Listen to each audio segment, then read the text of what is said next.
आप देख रहे हैं विशाल 11। विशाल 11 में दिल दहला देने वाली कहानी में आगे बढ़ने से पहले अगर आपने विशाल 11 चैनल को सब्सक्राइब नहीं किया है तो कर लें और साथ ही बेल आइकन को दबाना ना भूलें ताकि वीडियो आने वाली की नोटिफिकेशन जल्द ही आपको मिल जाए। यह बात तब की है जब मैं यानी विक्की और मेरा दोस्त महेश हम दोनों अपने दोस्त विनोद की शादी में उसके गांव जा रहे थे। विनोद हम दोनों का कॉलेज फ्रेंड था और जहां उसका गांव था वहां ना तो मैं कभी गया था और ना ही महेश कभी गया था। फिर भी मैंने और महेश ने सोच लिया था कि अपने दोस्त विनोद की शादी में ज़रूर जाना है। इसलिए हमने विनोद से फ़ोन में ही उसके गांव का पूरा एड्रेस ले लिया था।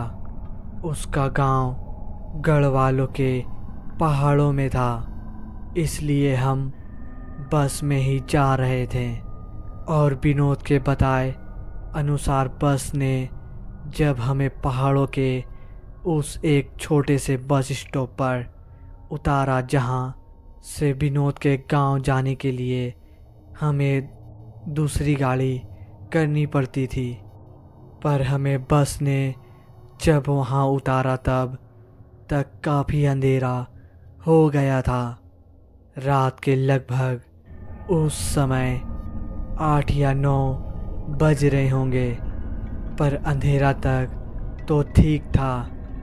पर हमने जैसे ही उस बस स्टॉप में इधर उधर देखा तो हमें वहां आसपास कोई भी गाड़ी या कोई भी इंसान नहीं दिख रहा था। पर हमें विनोद ने तो बताया था कि हमारे बस से नीचे उतरते ही कोई ना कोई टैक्सी वहाँ मिल ही जाएगी। पर यहाँ तो दूर की बात है, कोई इंसान भी नहीं दिख रहा था। फिर उसके बाद मैंने तुरंत महेश से कहा, अरे यार, यहाँ तो कोई नहीं दिख रहा है, तू ज़रा विनोद को तो फ़ोन लगा। मेरी बात सुनकर महेश ने तुरंत विनोद को फ़ोन लगाया, पर उसका फ़ोन स्विच ऑफ आ रहा था। उसके 3-4 बार कोशिश करने पर भी विनोद का फ़ोन नहीं लगा तो उसने मुझसे कहा, अबे भाई, विनोद का फ़ोन तो स्विच ऑफ आ रहा है, अब क्या करें? विनोद के अलावा और किसी का नंबर भी तो नहीं है। महेश की बात सुनकर मैंने कहा, चल यार, थोड़ा आगे चलकर देखते हैं, क्या पता कोई टैक्सी या कोई आदमी रास्ता पूछने के लिए ही मिल जाए। मेरे इतना बोलने के बाद हम दोनों पैदल ही बस स्टॉप से आगे की तरफ जाने लगे। हम दोनों पैदल चलते चलते लगभग 1 किलोमीटर तक आगे निकल गए थे, पर हमें अभी तक वहाँ कोई भी इंसान नहीं दिखा था। तभी हम थोड़ा और आगे ही गए होंगे, तभी हमने देखा हमारे आगे से एक खच्चर वाला चला आ रहा था। उसके पास आते ही मैंने उस खच्चर वाले से कहा, अरे भैया, यह कंचनपुर कहाँ है? मेरी बात सुनकर वह खच्चर वाला रुका और बोला, कंचनपुर नाम तो सुना हुआ है, हाँ याद आया, कंचनपुर तो यहाँ से सीधा जाओगे तो यहाँ से लगभग 15 किलोमीटर दूर पड़ेगा। उसकी बात ख़त्म होते ही महेश ने कहा, अरे भैया, यहाँ आसपास कोई टैक्सी वैक्सी मिल जाएगी क्या? फिर उस खच्चड़ वाले ने कहा, वह 1 किलोमीटर पीछे जो बस स्टॉप है ना, वहाँ क्या पता मिल जाए। फिर मैंने कहा, अरे यार, अभी तो हम वहीं से आ रहे हैं, पर कोई भी टैक्सी नहीं थी। मेरी बात सुनकर फिर उस खच्चड़ वाले ने कहा, फिर तो भैया आपको सुबह ही कोई टैक्सी मिलेगी। उस खच्चड़ वाली की बात सुनकर फिर मैंने कहा, यार फिर कोई दूसरा तरीका नहीं होगा वहाँ तक जाने का। फिर उस खच्चड़ वाले ने कहा, नहीं भैया। फिर तुरंत महेश ने कहा, भाई यहाँ कोई आसपास ऐसी जगह है जहाँ हम रात भर रुक सकें। इस पर फिर उस खच्चड़ वाले ने कहा, वह यहाँ से थोड़ा ही आगे एक होटल है। पर उसकी बात सुनकर मैंने कहा, पर क्या? फिर उस खच्चड़ वाले ने कहा, पर यही है कि लोग कहते हैं कि वह होटल कुछ सही नहीं है। उसकी बात ख़त्म होते ही मैंने फिर कहा, सही नहीं है मतलब भाई, हम कुछ समझे नहीं। फिर उस खच्चड़ वाले ने कहा, यही कि भैया लोग कहते हैं कि वह होटल भूतिया है और वहाँ जल्दी से कोई नहीं जाता। उसकी बात सुनकर महेश हंसने लगा और हंसते हुए ही कहा, अबे यार भाई, तू भी कहाँ इन भूतों की बात कर रहा है। यह भूत ऊत कुछ नहीं होते। और बिक्की, मैंने तेरे से कहा था ना कि गांव में कोई ना कोई भूतों की बात ज़रूर करेगा। महेश की बात सुनकर खच्चड़ वाले ने कहा, अरे भैया, मेरा काम था बताना, तो मैंने बता दिया। हाँ, यह दूसरी बात है, आपको उस पर विश्वास है या नहीं? फिर मैंने कहा, अरे भैया, इसका ऐसा मतलब नहीं था, या तो मजाक कर रहा था। वैसे आपने कहाँ बताया था वह होटल? फिर उस खच्चड़ वाले ने कहा, वह यहाँ से सीधा आगे जाओगे तो थोड़ा ही आगे आपको वह होटल दिख जाएगा।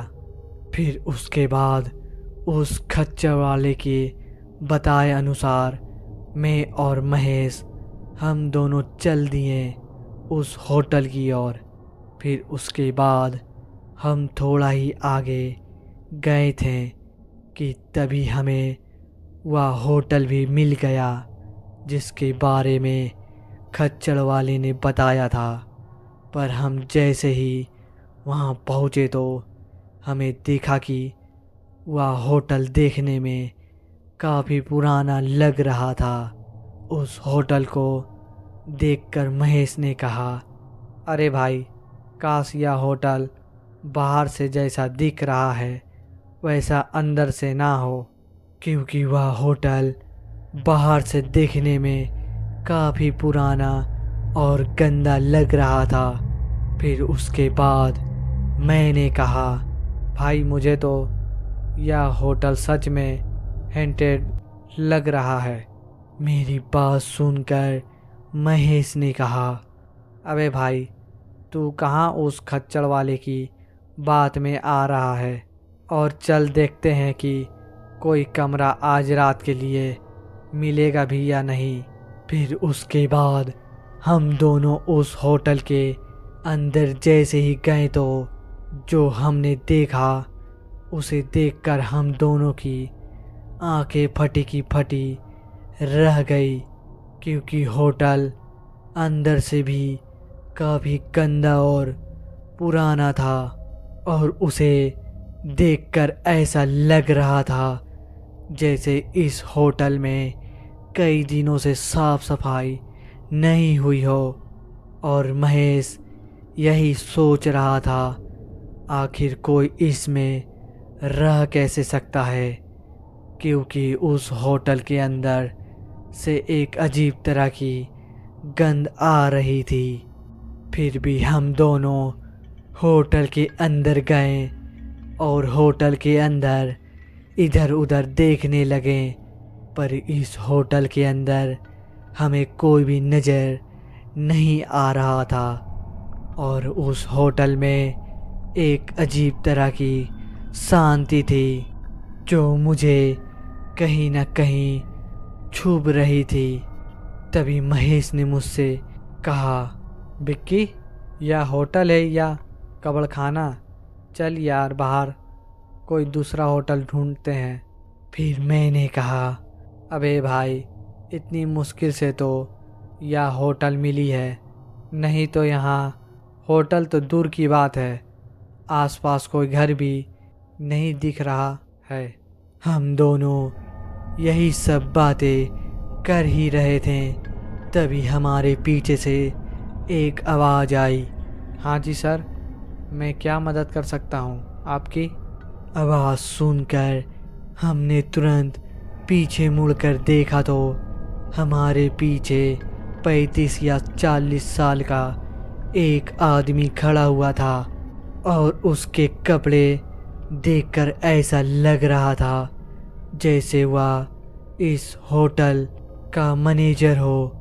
फिर उसके बाद वह आदमी हमारे पास चल के आया और बोला, बोलिए सर, मैं आपकी क्या मदद कर सकता हूँ? फिर मैंने कहा, भैया, क्या कोई रूम खाली होगा क्या? मेरी बात ख़त्म होते ही महेश ने मेरे कानों में कहा, अबे भाई, इसमें सारे ही रूम खाली है। तभी मैंने अपनी कोहनी से महेश को हल्का सा मारा और धीरे से कहा, अबे चुप। तभी उस होटल के मैनेजर ने कहा, हाँ मिल जाएगा। फिर उसके बाद उससे कमरे की बात करने के बाद वह आदमी हमें कमरा तक ले गया। फिर उसके बाद हम कमरे में जाकर सीधा लेट गए क्योंकि हम दोनों को काफ़ी थक चुके थे और थोड़ी ही देर में हमारी आँख भी लग गई। फिर ना जाने कितनी देर बाद मेरी जब आँख खुली तो मैंने देखा महेश बिस्तर पर उठकर बैठा हुआ था। तभी मैंने महेश से कहा, क्या हुआ भाई, तुझे नींद नहीं आ रहा है क्या? फिर उसके बाद महेश ने मेरी तरफ देखा और कहा, भाई ध्यान से सुन, शायद कोई टॉयलेट के अंदर है। महेश की बात सुनकर मैंने भी सुनने की कोशिश करने लगा तो मुझे भी ऐसा लगने लगा जैसे कोई टॉयलेट के अंदर हो। मुझे ऐसा इसलिए लग रहा था क्योंकि टॉयलेट के अंदर से किसी के गुनगुनाने की आवाज़ें आ रही थी। आवाज़ सुनकर मैं और महेश हम दोनों उठकर अपने बिस्तर पर ही बैठे थे। तभी ऐसा लगा जैसे किसी ने बाथरूम का दरवाज़ा अंदर से हल्का सा खोला और मैं महेश हम दोनों अपनी नज़र दरवाजे पर गड़ाए बिस्तर पर ही बैठे थे। पर तभी जब बाथरूम का पूरा दरवाज़ा खुला तो मेरी आंखें फटी की फटी रह गई और मेरे दिल की धड़कन अपनी दुगनी रफ्तार से ऐसे चलने लगी जैसे मेरा दिल अभी छाती फाड़कर बाहर आ जाएगा। क्योंकि मैंने देखा बाथरूम के अंदर से महेश अपना मुंह पोंछते हुए बाहर निकला और जैसे ही उसने अपने मुंह से टॉवल हटाया तो उसकी भी आंखें फटी की फटी रह गई क्योंकि उसने देखा मेरे बगल में भी एक महेश बैठा हुआ था और जो महेश मेरे बगल में बैठा हुआ था उसकी भी हालत ख़राब हो रही थी। पर उन दोनों से ज़्यादा हालत तो मेरी ख़राब हो रही थी क्योंकि मुझे समझ में नहीं आ रहा था कि इन दोनों में से असली महेश कौन सा है। तभी बाथरूम के दरवाजे के पास खड़े महेश ने कहा, अबे विक्की, जल्दी उठ वहाँ से, वह पता नहीं कौन है। उसकी बात खत्म होती उससे पहले जो महेश मेरे बगल में बैठा हुआ था उसने कहा, नहीं विक्की, वह पता नहीं कौन है, मैं तो कब से तेरे साथ हूँ। फिर उस दूसरे महेश ने कहा जो बाथरूम के दरवाजे के पास खड़ा हुआ था, यार भाई, तू जब सो रहा था मैं तभी टॉयलेट गया था, पर जब वहाँ से वापस आया तो पता नहीं या कहाँ से तेरे बगल में आकर बैठ गया। मैं इन दोनों की बात बड़े ही ध्यान से सुन रहा था, पर मैं यह खुद समझ नहीं पा रहा था कि इन दोनों में असली महेश कौन है। तभी मुझे याद आया कि महेश के सीधे हाथ में एक निशान है, इसलिए मैंने कहा, तुम दोनों में से जो भी असली महेश है वह अपने सीधे हाथ की बाजू ऊपर करके मुझे दिखाओ। फिर उसके बाद जो महेश बाथरूम के दरवाजे के पास खड़ा हुआ था उसने तुरंत अपने सीधे हाथ की बाजू ऊपर करी और कहा, देख भाई। मैंने जैसे ही उसके हाथ की तरफ देखा तो उसके हाथ में वह निशान था जिसके बारे में मैं सोच रहा था।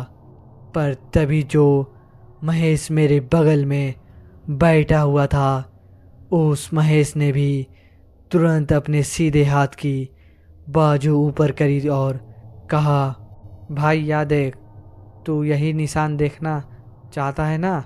मैंने जैसे ही अपने बगल वाले महेश के हाथ की तरफ देखा तो मेरा दिमाग पूरा खराब हो गया, क्योंकि उन दोनों महेश के हाथों में बिल्कुल वैसा ही निशान था जिस निशान के बारे में मैं अब तक सोच रहा था। और साथ ही मुझे अब यह भी समझ में नहीं आ रहा था कि मैं अब क्या करूं और मैं इन दोनों से किस पर विश्वास करूं और किस पर ना करूं।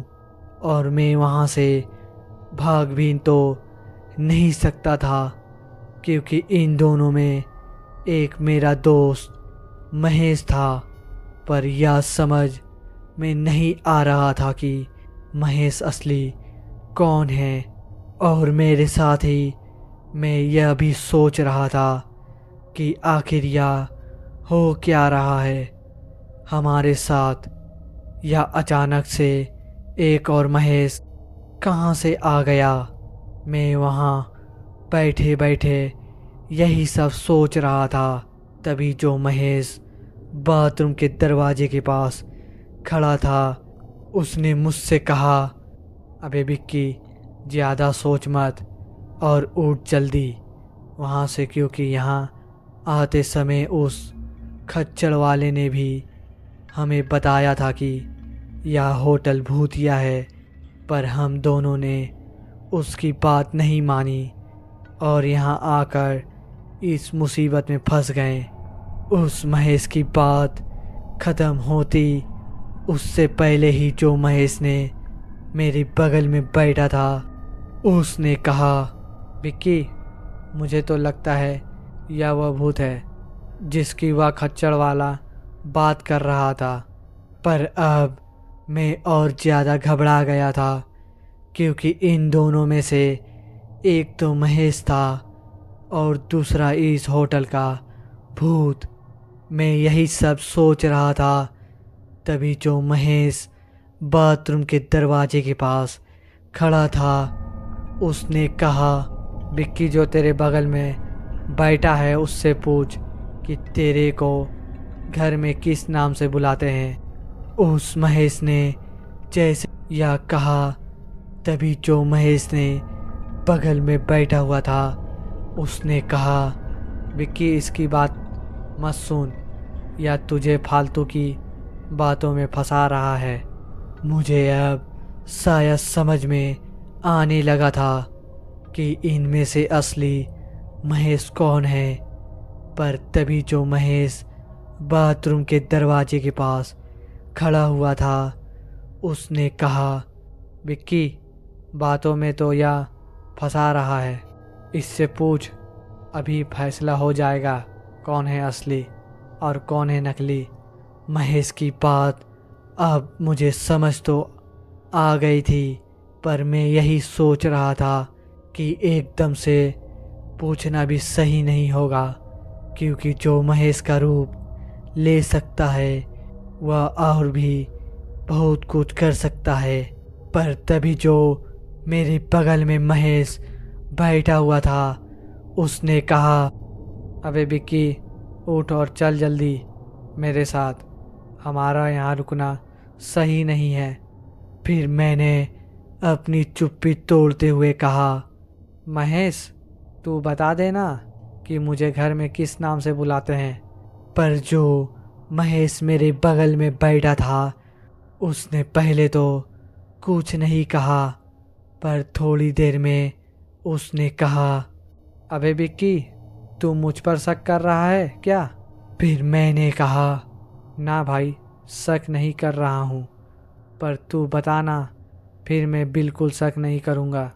फिर मेरी बात ख़त्म होते ही जो महेश बाथरूम के दरवाजे के पास खड़ा हुआ था उसने कहा, देखा विक्की, इसे पता ही नहीं है तो या तुझे क्या बताएगा, अब उठ जल्दी वहाँ से। फिर उस दूसरे महेश ने कहा, ना भाई, मुझे पता है, पर अभी याद नहीं आ रहा है, पर भाई मैं ही हूँ महेश, और उठ और चल मेरे साथ। उसके इतना कहते ही मैं तुरंत अपनी बिस्तर से उठा और तुरंत भागता हुआ उस महेश के पास गया जो बाथरूम के दरवाजे के पास खड़ा हुआ था। फिर इसके बाद हम दोनों तुरंत भागते हुए उस कमरे से निकल के सीधा उस हॉस्टल से बाहर जाने लगे। पर वह दूसरा वाला महेश भी उठकर हमारे पीछे आने लगा और पीछे से ही आवाज़ लगाते हुए बोल रहा था, अबे विक्की, रुक, मैं ही हूँ असली महेश, तू गलती कर रहा है। पर हम दोनों उसकी आवाज़ को अनसुना करके हुए भागे जा रहे थे और भागते भागते सीधा हम हॉस्टल के दरवाजे तक पहुँचे। तो हमने जैसे ही दरवाज़ा खोलने की कोशिश करी तो पता चला कि शायद किसी ने दरवाज़ा बाहर से बंद कर दिया था, क्योंकि हमारी पूरी जान से कोशिश करने के बाद भी दरवाज़ा नहीं खुल रहा था। पर तभी हमारे पीछे से दूसरे महेश ने कहा, विक्की, तू मुझे अकेले ही छोड़कर कहाँ जा रहा है? तू कैसा दोस्त है? विक्की, मेरी बात का यकीन कर और आजा मेरे साथ। मुझे यहाँ से बाहर जाने का दूसरा रास्ता पता है, और वैसे भी यह तुझे नहीं बचा पाएगा। बस मैं ही तुझे यहाँ से निकाल सकता हूँ, क्योंकि मैं ही असली महेश हूँ। भाई, विश्वास कर मुझ पर और आजा मेरी तरफ, और दोनों साथ में ही बाहर चलते हैं। यह पता नहीं कौन है और पता नहीं यह तेरे साथ क्या करेगा। वह लगातार बात बोलते ही जा रहा था और मुझे अपने पास बुला रहा था। पर तभी मेरे साथ वाले महेश ने कहा, विक्की, वह देख खिड़की, उससे ही तोड़कर बाहर जाते हैं। फिर उसके बाद हम दोनों तुरंत खिड़की के पास गए और पास ही रखी कुर्सी उठाकर खिड़की पर फेंक कर मारी, जिससे वह खिड़की तुरंत टूट गई और दूसरा वाला महेश अंदर ही रह गया। फिर उसके बाद मैं और महेश, हम दोनों पैदल ही विनोद के घर की तरफ। हमें सारी बात विनोद और उसके घर वालों को बताई तो विनोद के पिताजी ने हमें बताया कि अगर मैं गलती से भी उस दूसरे वाले महेश पर विश्वास कर लेता तो हम दोनों मारे जाते, क्योंकि उस हॉस्टल में जो भूत है वह पहले अपने ऊपर विश्वास कराता है, फिर उसके बाद मारता है। और आज उस घटना को पूरे 1 साल हो गए और मैं आज भी यही सोचकर डरता हूँ कि मैं कहीं उस दिन गलती से भी उस पर विश्वास कर लेता तो फिर क्या होता।